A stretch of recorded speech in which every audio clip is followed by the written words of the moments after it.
You know, the 2002 World Cup was quite a weird one for those who remember it. It was a group match against Turkey. Brazil was winning the game 2-1 and had a late corner in the game. I still remember watching it live when a Turkish player kicked the ball towards Rivaldo, who was delaying taking the corner. The ball hit him in the knee, but Rivaldo clutched his face like he got punched by Mike Tyson and fell on the ground, which resulted in a red card for the Turkish player. And here's a kicker, pun severely intended. The ball didn't even hit his face, and it was obvious that Rivaldo was play acting. That was one of the most bizarre incidents of that World Cup, which he's probably still remembered for. It was one of the most YouTube moments in football, before YouTube even existed. I also need to point out that this was way before VAR was around, so the decision couldn't be overturned. That being said, Rivaldo would go on to be one of the most brightest stars of that World Cup, and helping his team with 5 goals. And honestly, no one was surprised. Rivaldo was one of the brightest superstars in football back in the day. That World Cup showed the good and the bad of Rivaldo, a Ballon d'Or winner that still stood out in one of the most gifted generations of footballers.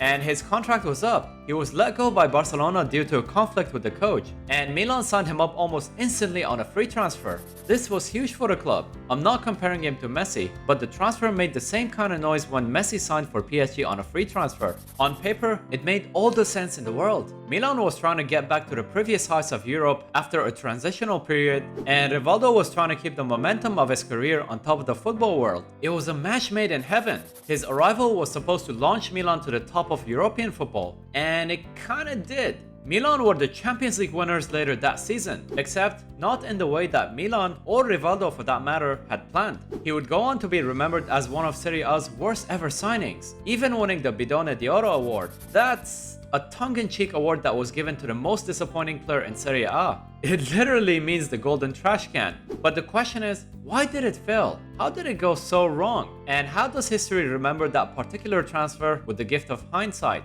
Well, stick around to find out, because we're gonna look at the legacy of Rivaldo's time in Milan.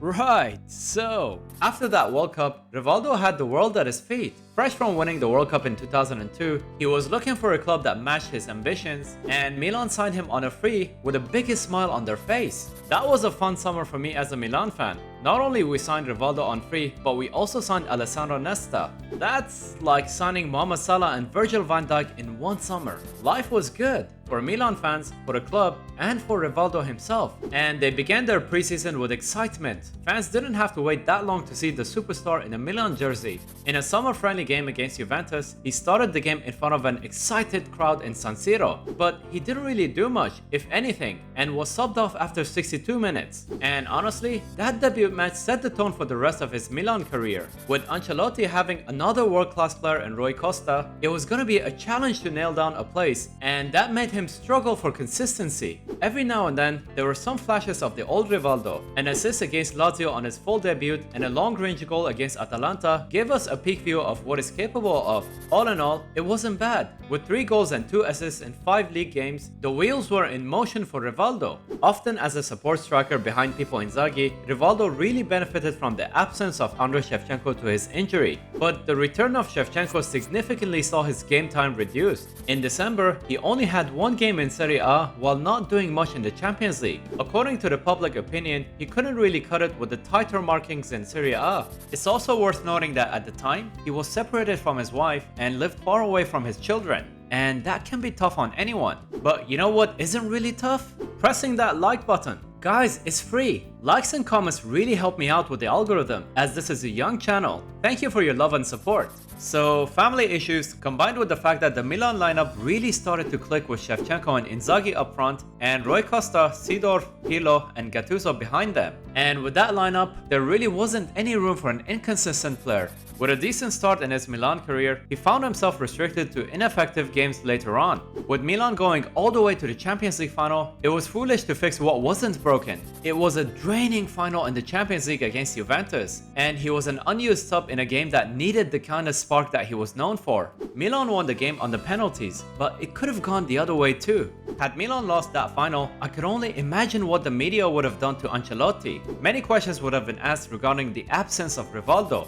Instead, less than a year from winning the World Cup, he was a glorified bystander from the sidelines. As his teammates won the Champions League, there would be one last victory for our boy though, as he started both legs of the the Italian Cup final against Roma. For the younger viewers, the Cup final was played in 2 legs back in the day, and honestly, he did quite well. With assists in both games and a goal in the second leg made sure that Milan won that final against Roma. For me personally, this was one of the rare times that I saw peak Rivaldo that we all knew he could be. The Rivaldo that took matches by the neck and was the center of all movements in the team. It was a bittersweet season for Rivaldo. He won the Champions League trophy that his glorious career was missing, but he wasn't the main protagonist in that achievement. He was merely just another team member with occasional brilliance in an otherwise off season. Eager to prove his worth, he rejected all offers to stay in Milan for another season. We all heard the famous saying in these cases at some point in our lives, that the next season will be his year. He stayed and even won the European Super Cup against the Porto of Jose Mourinho. But the writing was on the wall when he found himself on the bench against recently promoted Ancona,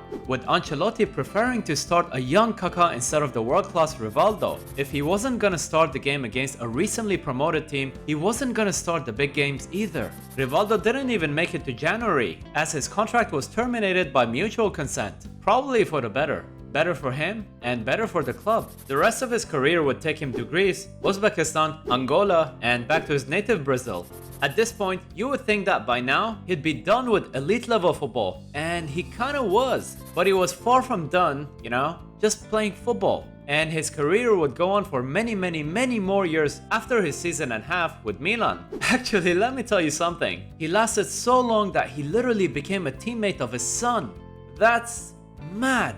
Matter of fact, I remember them making the news when both of them scored in the same game, and he would retire at 41 after a long and illustrious career. There are many reasons why his Milan adventure was a failure, and you can't exactly pinpoint to only one reason. He came to a team that started to gel together, and he found it difficult to break into a team that won so many things over the next few seasons. He was the right man at a wrong club at a very wrong time. It could be the fact that he was already in his 30s and past his prime, or maybe his divorce and separation from his family played a part. Whatever the reason, he goes down as one of the most accomplished players to wear the black and red jersey of Milan. It's just a shame that we didn't get to see his true greatness at Milan.